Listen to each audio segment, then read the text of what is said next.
Kaya mahalaga po na ang itambal natin sa reforma ng libreng kolehiyo na meron tayo for the past 7 years, yung siguradong trabaho. Pag sigurado na ang grade 12 graduates natin, ang 4th year college student graduates natin, pati yung out of school na meron namang kakayanan na at may skills na, dapat may kakayanang makapaghanap ng trabaho. At yan yung reforma na nais natin makita sa Senado. Yan po yung isusulong natin pagbalik po natin sa Senate.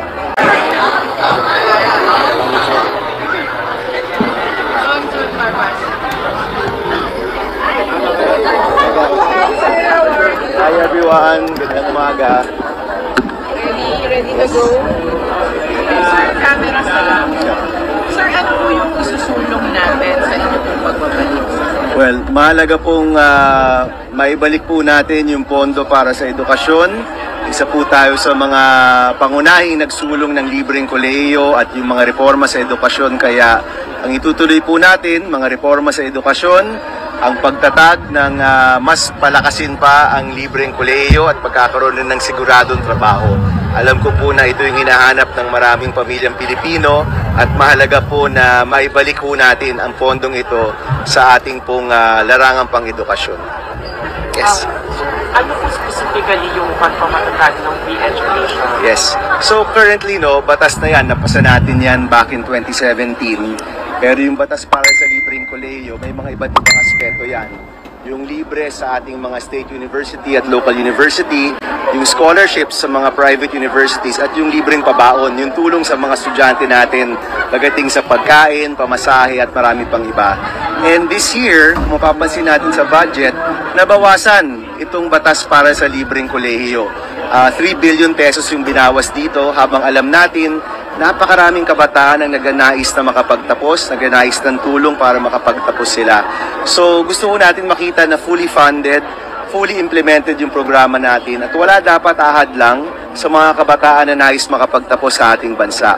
At yung maganda ring reforma nakatambal dito, yung pagkakaroon ng siguradong trabaho, na pagka-graduate mo, mas madali yung chance mo magkaroon rin ng trabaho na bagay sa pinag-aralan mo. So itong pag-aaral, mga reforma sa edukasyon, pagtatanggal ng mga hadlang sa ating pagtatapos at yung pagkakaroon ng trabaho, ito yung mga nais po nating maisulong. Sir, in the Akbayan Convention last year, Senator Risa made mention that your alliance is the real opposition. But now na merong Marcos versus Duterte party. Kami Where po, will be your views at? yes, kami po ni Senator Kiko are running as independents. Right now, dalawa lang naman kaming magkasama. Although marami ring mga ibang independent candidate ang nag-reach out at nagsasabi na magandang magsama-sama rin. But clearly, meron tayong administration slate. Meron rin tayong slate headed by President Duterte. And ito pong independent slate. Para maganda po dito, may choice talaga yung taong bayan natin. Marami silang pwedeng pagpilian. At tingin naman po namin ni Senator Kiko, maganda ang aming track record, walang bahid ng korupsyon, at makikita na handa kami magtrabaho muli para sa taong bayan. Initially, it was called opposition, sir. What made you drop the opposition and choose the independence? Well, I've always said we're an independent slate, palagay ko yung pagbabansagay mula sa media, Pero kami naman, klaro na independent ang aming pagtakbo. May dalawang malaking grupo na nag-uumpugan ngayon. At kami naman po ni Senator Kiko, klaro na ang pinapanigan namin yung taong bayan. Yung focus namin, in his case, yung pagkain, yung murang presyo, pagbaba ng presyo ng pagkain. At sa akin naman, yung mga reforma sa edukasyon at pagkakaroon ng mas maraming tsansang makapagtrabaho yung ating mga kababayan. Last from my end, the recent Pulse Asia survey, medyo pinulang tayo, parang nasa 16 yata. 15 to 80, yes. Oo. Well, ano pa yan? Maaga pa, friends. First day pa lang mga volunteers. Kaya naniniwala kami, gaya rin ng dati, gaya noong 2022, pagsimula ng kampanya, medyo pasimula pa lang, but by the end of the campaign, nayanig yung buong pundasyon ng politika sa Pilipinas. So ngayon, yun rin makikita po natin. Mula ngayon and for the next 90 days, lalabas yung mga tao at makikita nila na magandang alternatibo si Kiko at si Pam. I'm not sure if there was will impeachment be an election campaign?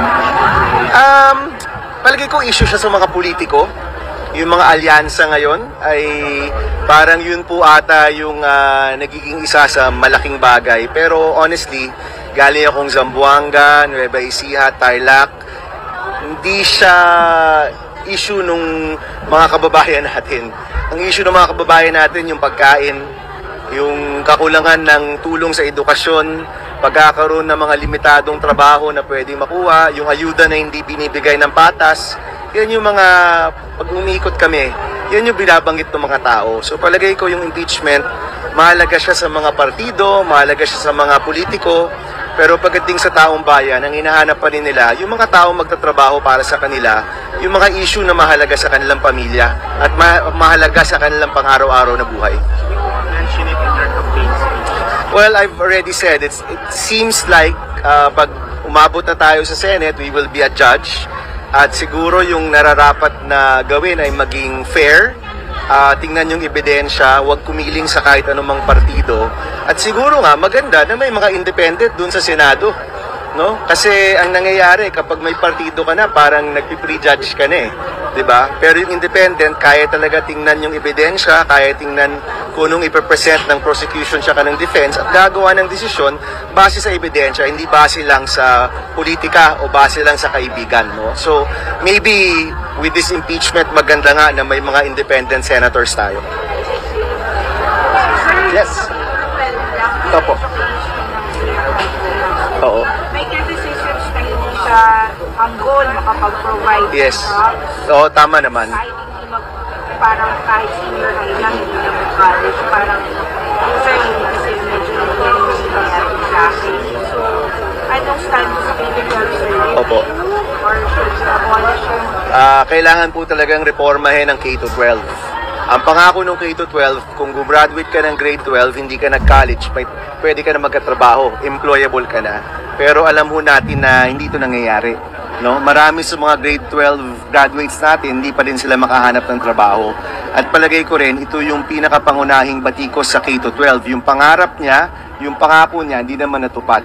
So mahalaga po na mareforma ito. At even yung fourth year college graduates natin, no? Marami rin sa kanila, ilang buwan na wala pa rin trabaho.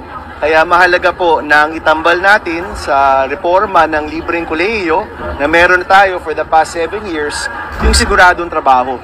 Pag sigurado na ang grade 12 graduates natin, ang fourth year college student graduates natin, pati yung out of school na meron namang kakayanan na at may skills na, dapat may kakayanang makapaghanap ng trabaho. At yan yung reforma na nais natin makita sa Senado.